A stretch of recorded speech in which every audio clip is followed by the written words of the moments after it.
am Catherine. Today I will be presenting you the biographical, historical, and philosophical context of the Irish poet Seamus Heaney. Seamus Heaney was born in 1939, just after the Irish independence. He was the eldest of 9 children in a farm family in Northern Ireland. While he was studying at St. Columb's, his youngest brother Christopher was fatally injured in a road accident at the age of 4. This tragic incident inspired one of his most infamous poems, Midterm Break. Heaney believed that his poetry arose out of the, quote, quarrel with himself, unquote, based on the division in his parentage. Whereas his reluctant father represented the Ireland of the cattle-herding Gaelic past, his talkative mother came from Ulster, which was the heart of the Industrial Revolution. At a very young age, Seamus Heaney watched American soldiers on maneuvers in preparation for the Normandy invasion of 1944. Although his family began moving further away from his birthplace, Heaney grounded most of his poems in rural County Derry, which is full of bogs, as reflected in his bog-related poems such as Bogland, Digging, and The Tollund Man. Heaney was greatly influenced by the historical events that took place throughout his lifetime. Most of his major works of poetry were written during the Troubles, a conflict that ranged between the Protestant and Catholic factions in Northern Ireland from the late 1960s to 1998.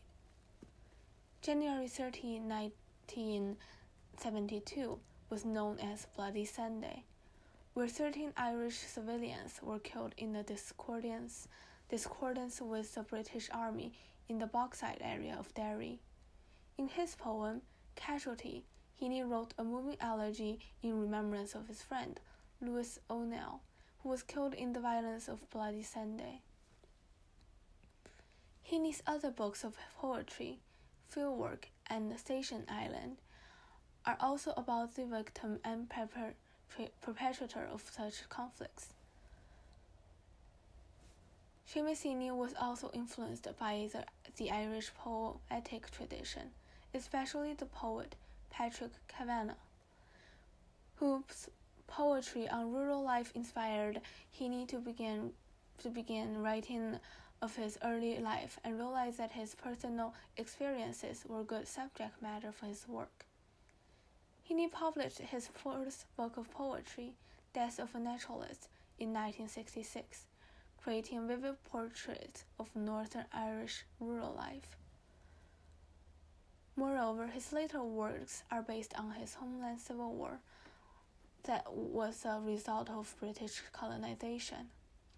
He won the 1995 Nobel Prize in Literature, his opera primarily focusing on beauty of nature, the innocence of childhood, and the significance of memory.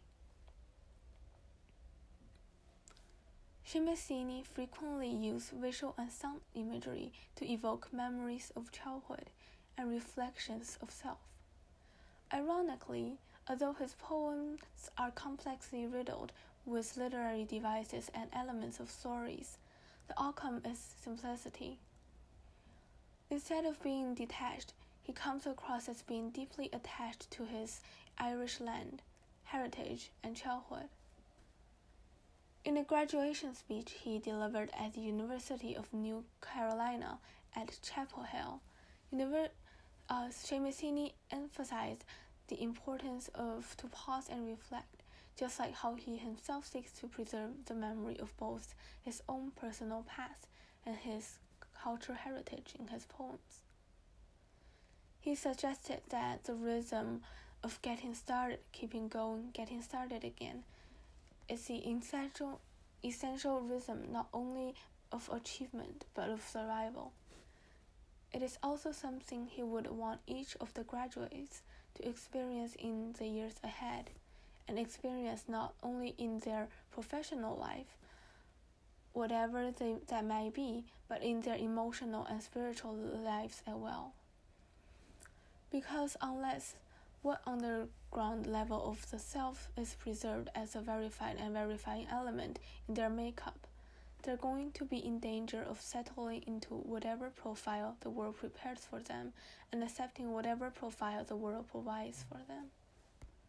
They'll be in danger of molding themselves in accordance with laws of growth other than those of their own intuitive being. Cimicini recalls the Irish past in his poems because he believes that understanding and remembering the past is an integral part of understanding the present.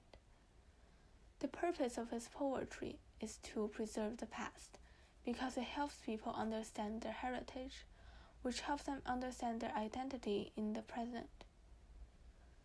Heaney reminded us that the past is beautiful, that it shapes identity, and that it is worth remembering.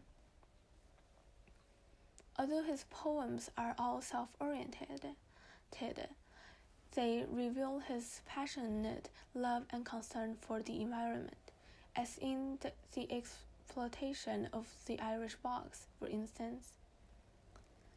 In the article, Cimicini on Poetry, published in 2014, Cimicini depicts what a poem is, wants to be, and how it can bring meaning to life.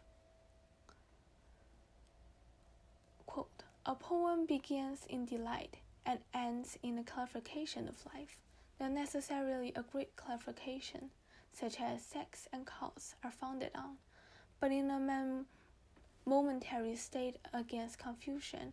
In its repose, the poem gives us a premonition of harmonies desired and not inexpensively achieved. In this way, the order of art becomes an achievement, intimidating a possible order beyond itself, although its relation to that further order remains promissory rather than obligatory. Art is not an inferior reflection of some ordained heavenly system, but a rehearsal of it in earthly terms. Art does not trace a given map of a better reality, but provides an inspired sketch of it." Heaney believes that meaning does not derive from one large idea like God, but from many smaller ideas put together from poems, art, conversations, and experiences. A good poem hastens the encounter of language with meaning. Influenced by historical events, especially the Civil War, Cimicini focuses his poem on his early life in rural Northern Ireland with major themes of childhood, nature, and love. Characteristic of the Irish poetic tradition, his poems are subjective as opposed to objective, primarily written in first person, often with adult speakers reflecting on their childhood past. Unlike other poets and authors who depict global issues in their texts, Cimicini's poems delve profoundly into issues of self-reflection and subjective experience.